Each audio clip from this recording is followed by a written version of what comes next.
could I take you to Africa for a few? Yeah. Questions? Ghana, I know there was a statement that you issued last night on the anti-LGBTQ bill. Just to follow up on that, if my understanding is that the president, Akuffo hasn't signed it yet, are there talks with Ghana trying to stop this from becoming law? And if it comes to fruition, is there a sense of what the repercussions, if any, could be from the U.S.? So we have made very clear what our opinion is on that law. You can look at my statement yesterday, and we have made that clear in private conversations with the government of Ghana as well. I don't think I should get any more specific than that, but if this bill becomes law, it would certainly have a chilling effect on foreign investment and tourism in Ghana. You've seen that same chilling effect bear fruit in Uganda, which passed a very similar law in the past. And I can say that should the bill pass, it would potentially have ramifications on U.S. assistance in the country. Sure. Just a couple more in Africa. Yeah.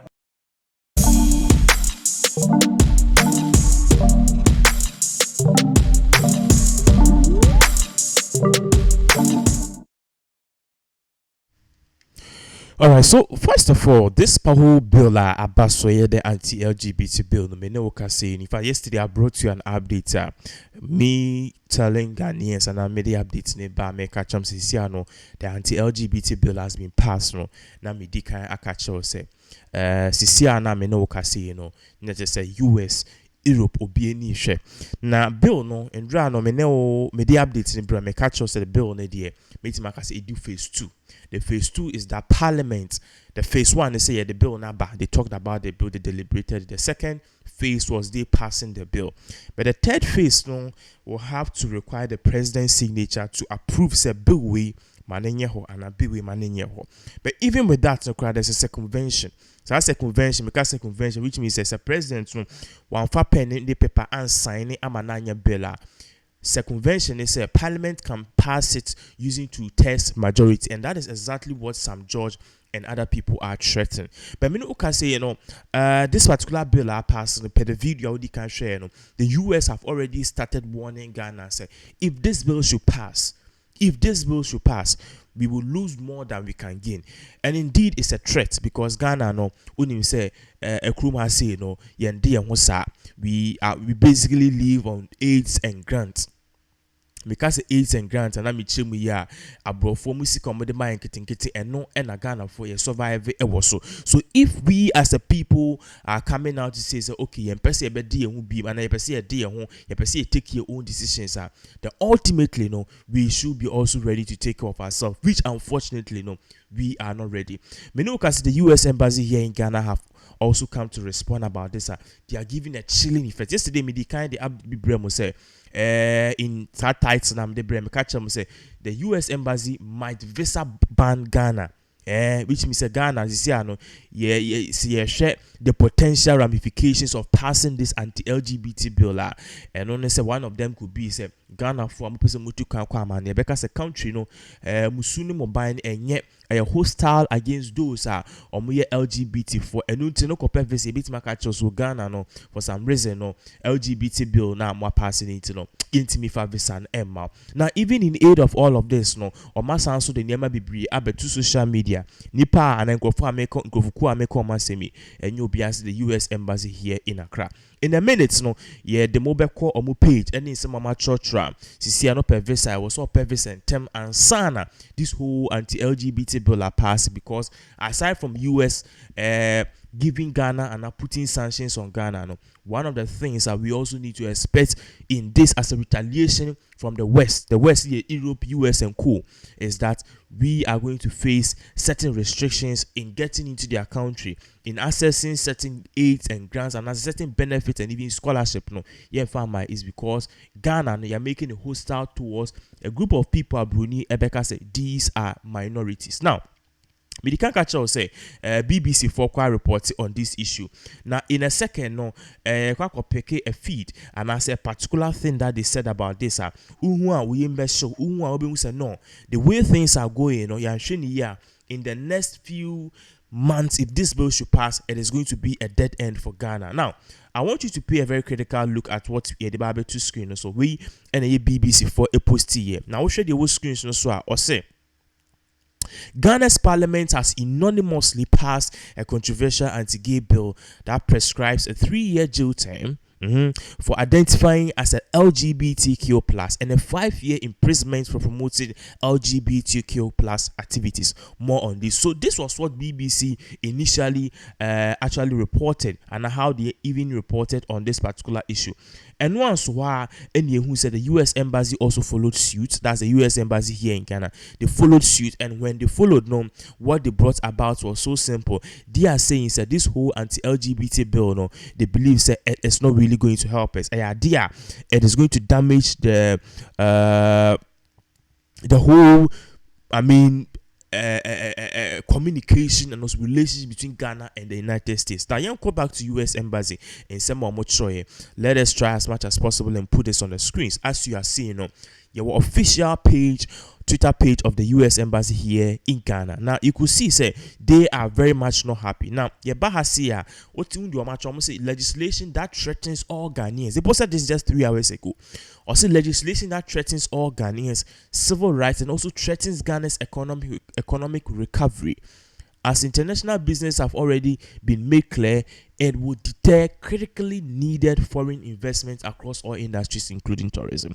So basically, the US embassy here have already started throwing shots. Say, you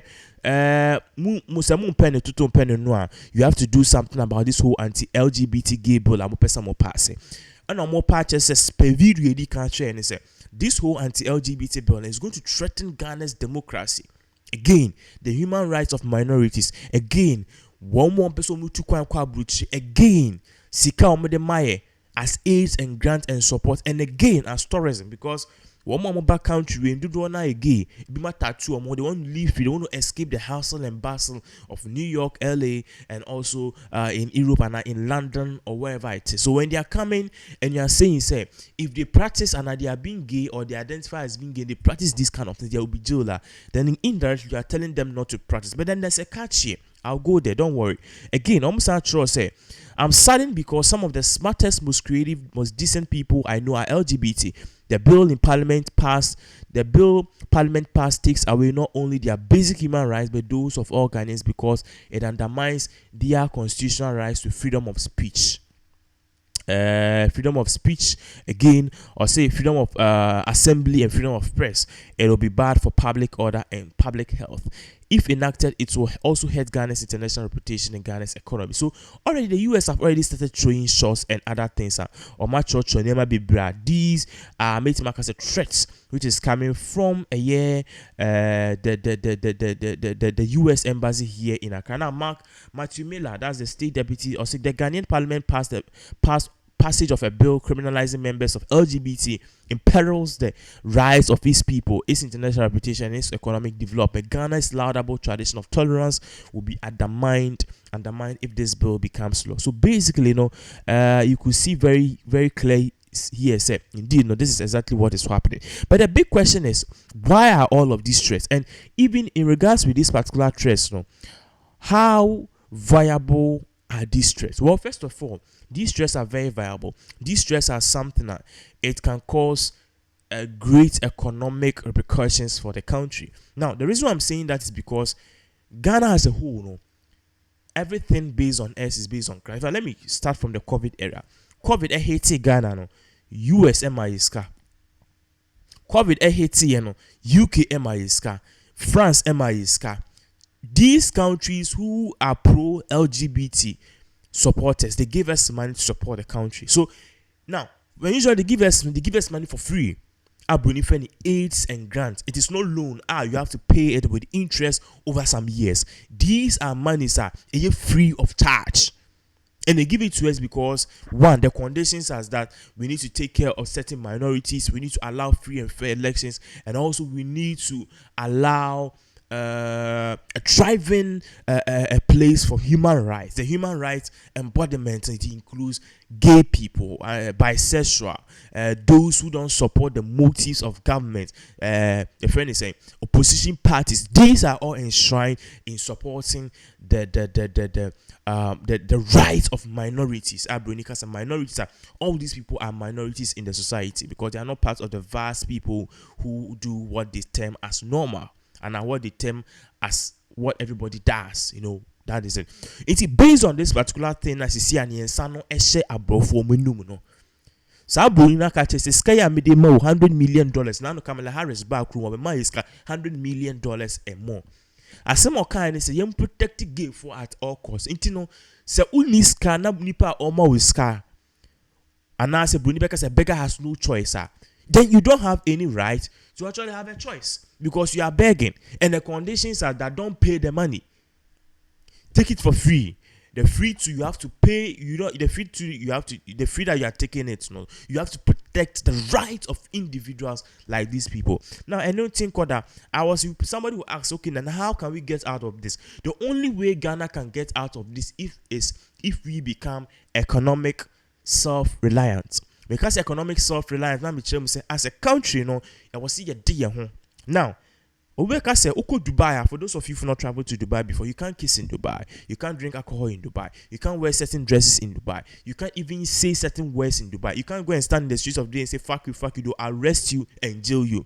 This is how Dubai laws work, and it has been working. Now, even in regards with this Dubai's harsh political your friend is saying, and rules against these minorities, gays, kissing, and those things. Still, Dubai is the number one hotspot for tourism.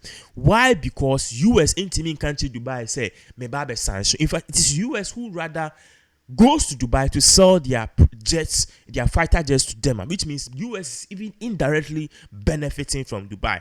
So you could see say Dubai almost in such a way say, I won't care. For what? They have a thriving economy, and Dubai uses a simple phrase: if you go to Rome, do what Romans do. So if you are coming to visit our country, do it.